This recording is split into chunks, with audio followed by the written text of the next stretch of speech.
Bonjour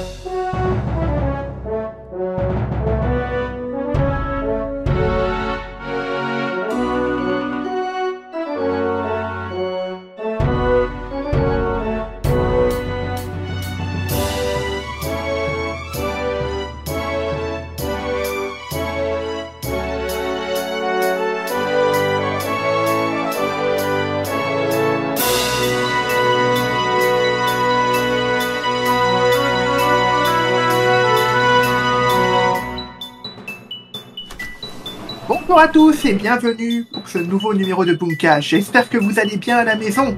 Aujourd'hui, nous allons jouer avec notre championne Verena qui est là pour la 8e fois et qui a déjà 27 bases à son actif. Verena, présente-toi pour ceux qui n'étaient pas là la dernière fois. Je m'appelle Verena, j'ai 27 ans, j'habite à Paris. Voilà, mes loisirs, c'est le sport, le ciné, la lecture et bien sûr les quiz. Et je suis très contente d'être avec vous pour cette 8e émission. Comme tutoyer à Verena, te gêne pas. Oui, avec vous Merci tous, hein. C'était ce que j'entendais. Mais pour jouer Verena, il faut bien quelqu'un. Et ce quelqu'un, c'est Rémi. Bonjour Rémi. Bonjour à tous. Présente-toi. Oui, alors j'ai 23 ans, j'ai tourné avec Pio Marmaille et je suis mythomane. Et une de ces trois, l'affirmation est vraie. Nos spectateurs auront deviné évidemment de laquelle il s'agit. On va rappeler les règles si jamais vous nous regardez pour la première fois. Pour savoir qui jouera en premier, on va poser une question d'estimation à Verena et Rémi. Et celui de vous deux qui sera le plus proche de la bonne réponse prendra la main pour la prise de position. Aujourd'hui, on va prendre de la hauteur. Notre thème, on va plutôt aller dans les airs, de façon générale. Voici votre question d'estimation. Au total, combien y a-t-il eu de voyages en avion sur l'année 2023 ? Vous avez 20 secondes pour répondre et ces 20 secondes commencent maintenant.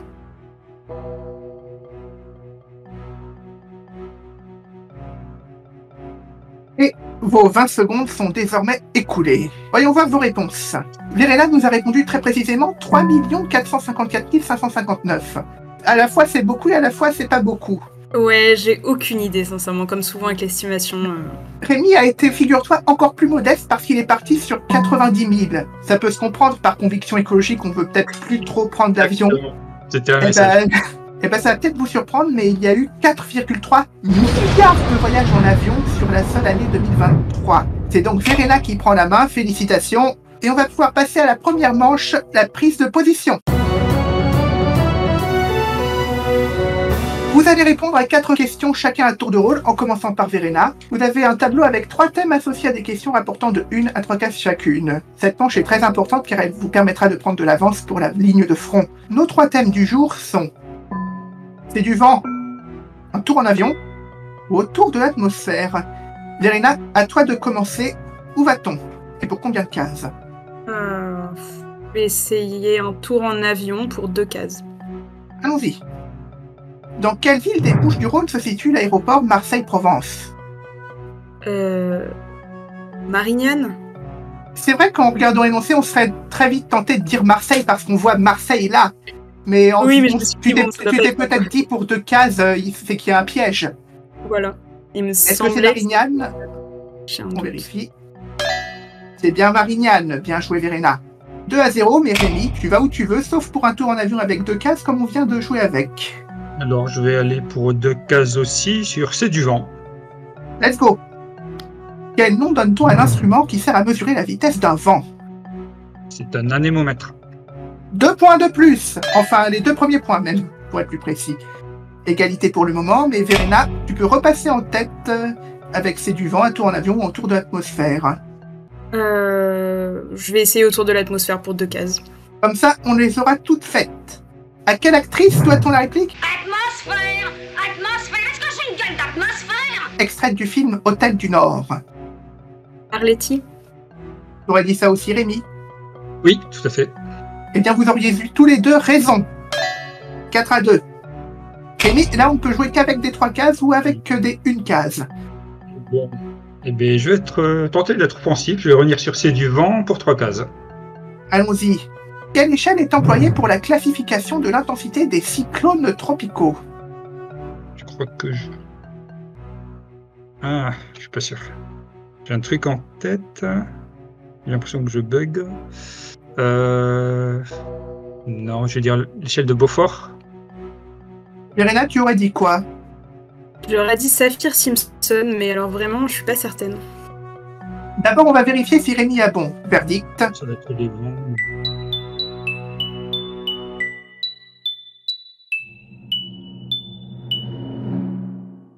Et Verena avait raison, c'était l'échelle de Saphir-Simpson. L'échelle de Beaufort, c'est simplement pour mesurer la force d'un vent. Ouais, ça me semblait, mais j'avais pas l'autre de toute façon, donc... Pas de regret. Non. Et Verena peut conforter son avance avec un tour en avion autour de l'atmosphère où c'est du vent. Toujours. Je vais C'est ta troisième question. être prudente et je vais prendre un tour en avion pour une case. On va parler musique. Dans quelle chanson de Britney Spears pouvait-on la voir dans le clip en tant qu'hôtesse de l'air? J'ai un petit doute parce que je suis pas très à l'aise avec les clips, mais je vais dire Toxique. Toxique aussi, Rémi? Tu valides? Non, j'ai l'impression que Toxique, je m'en souviens que c'est pas ça, mais j'en sais rien. Oops, I did it again, j'en sais rien. Eh ben, c'est Verena qui a raison, c'était bien Toxique. With a taste of your next time on a ride. 5-2 pour Verena. Et Rémi, on arrive déjà à ta troisième question. Où va-t-on? Alors, je vais redescendre et rester prudent. Sur ceux du vent, allez, pour une case. Allons-y. Quel vent glacial soufflant en Amérique du Nord s'accompagne généralement de tempêtes de neige? Ça va être le blizzard. C'est le blizzard! Et ça, 5-3. Verena, où va-t-on pour ta dernière question? Est-ce qu'on la joue petit bras avec une case ou est-ce qu'on tente une autre à 3 cases pour prendre encore plus d'avance? Bah, je suis pas très à l'aise avec les thèmes en fait, donc je vais prendre une case autour de l'atmosphère. Alors allons-y. De quel gaz est constituée la célèbre couche qui permet l'absorption des rayonnements ultraviolets? L'ozone. Exactement. 6-3. Rémi, on peut tenter l'égalité. De toute façon, on n'a pas le choix comme on joue avec 3 cases. Où va-t-on? On fait un tour en avion ou on parle d'atmosphère? J'avais une estimation qui était vraiment très proche de la réponse sur les avions. Je vais rester sur un tour en avion. Alors allons-y. Quel sigle de 3 lettres désigne les employés chargés d'assurer la sécurité des passagers à bord d'un avion? Navigant. En France. C'est en France, ouais. Bon, j'ai l'impression que c'est personnel. Je sais plus. Bon, je vais dire. Non. Bon, PNC, personnel navigant des cabines, je sais rien. SPNC pour une égalité, on vérifie. Gros suspense.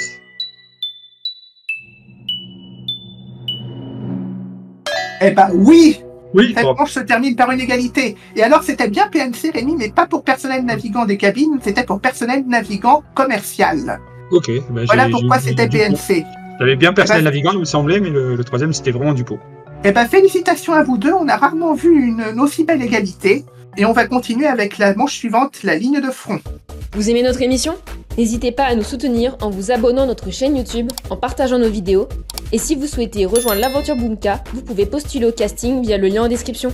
Alors, prêt pour l'aventure?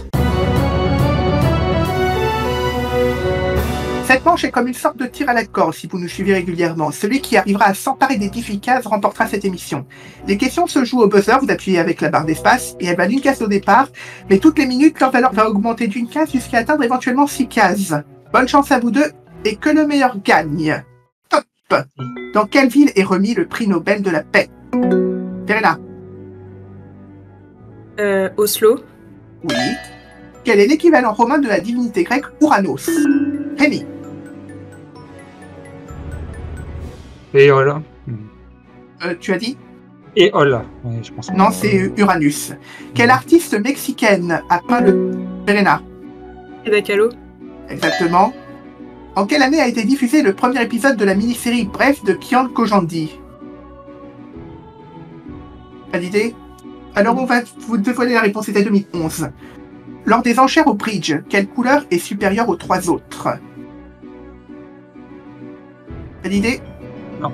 C'était le pic. On continue. Qui a écrit le livre La place de l'étoile en 1968? Verena? Modiano. Exactement. À quelle constellation appartient l'étoile Bételgeuse? Pas d'idée. C'était Orion qu'on cherchait. Quel est le plus haut sommet d'Amérique du Sud? Rémi? La Concagua. Très bien. Comment se nomme l'unique champion olympique de karaté français? Verena? D'Acosta. Exactement. À l'heure d'été, s'il est 17h en France, quelle heure sera-t-il à New York? Rémi. 11h. 11h, oui. Dans la mythologie grecque, qui est le dieu du feu, de la forge, de la... Rémi. Héphaïstos. Très bien. Lequel de ces films Mathieu Kassovitz a-t-il adapté en comédie musicale fin 2024? Verena. La haine. Très bien. Quel nom donne-t-on à la partie colorée du sein qui entoure le mamelon? Rémi. L'aréole. L'aréole, c'est bon. Quel jeu de société a remporté le Spiel des Jahres en 2001 et porte le nom d'une ville fortifiée de l'Aude? Rémi. Carcassonne, c'est là où je suis né. Oui. Quelle collectivité autonome entre l'Islande et la Norvège, mais faisant partie du royaume du Danemark, a pour capitale Verena? Groenland. Non, les îles Féroé. Quel est le nom de la préparation à base de yaourt, préparée avec des concombres, de l'ail et de... Rémi. Tzatziki. Oui. Quelle est la valeur du spin d'un électron? Rémi. -1. 1,5. À quel personnage doit-on cette citation? Un magicien n'est jamais en retard, ni en avance d'ailleurs. Il arrive précisément à l'heure prévue. Rémi. Dante Houdini, au pif. C'est pas Houdini, c'était Gandalf. Quel nom d'arbre désigne dans le milieu journalistique un sujet? Verena. Marronnier. Oui. Quel mot désigne le A dans l'acronyme MOBA? Rémi. Arena. Oui. Quel pays frontalier de la France a pour indicatif téléphonique plus 30... Rémi. Alors on va dire plus 32 la Belgique. Et c'est gagné, Rémi, bravo!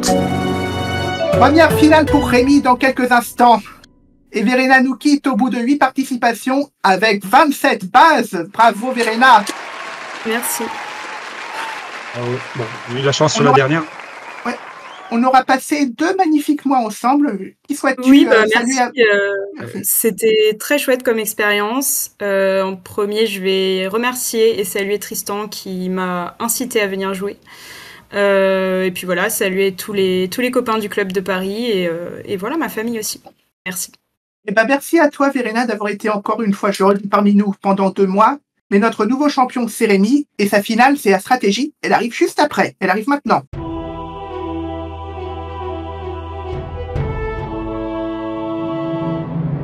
Alors, la dernière fois, nous étions à Manaus, au Brésil. Là, on va retourner au Pérou. On y était passé il y a 2 semaines à Lima. Là, on va se retrouver à Cusco. Et je disais juste avant de lancer la finale qu'on avait parlé de stratégie. Eh ben, je vais t'en expliquer le principe, Rémi.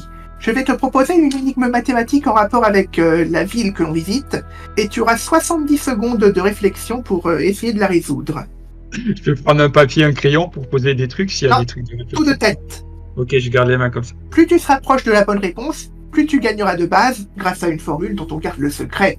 C'est comme la recette du KFC. Ça ne doit pas sortir d'ici. Je vais te dire l'énoncé et dès que j'aurai fini, je lancerai le chronomètre. La population Nazca, ayant vécu dans l'actuel Pérou, envisage de construire une pyramide d'une hauteur de 7 blocs avec une base carrée de 7 blocs de côté. Chaque étage de la pyramide doit être un carré avec une longueur diminuée d'1 bloc par rapport à l'étage situé en dessous.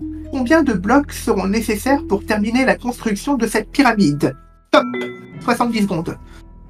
Donc c'est 49 plus 36, 85, 110, 25, 16, 126, c'est 9.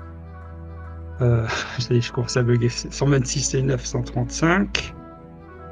Je suis sur quoi? 4. 1 de moins à chaque fois? Attends, je... Bon, j'étais à 129, 135, 139.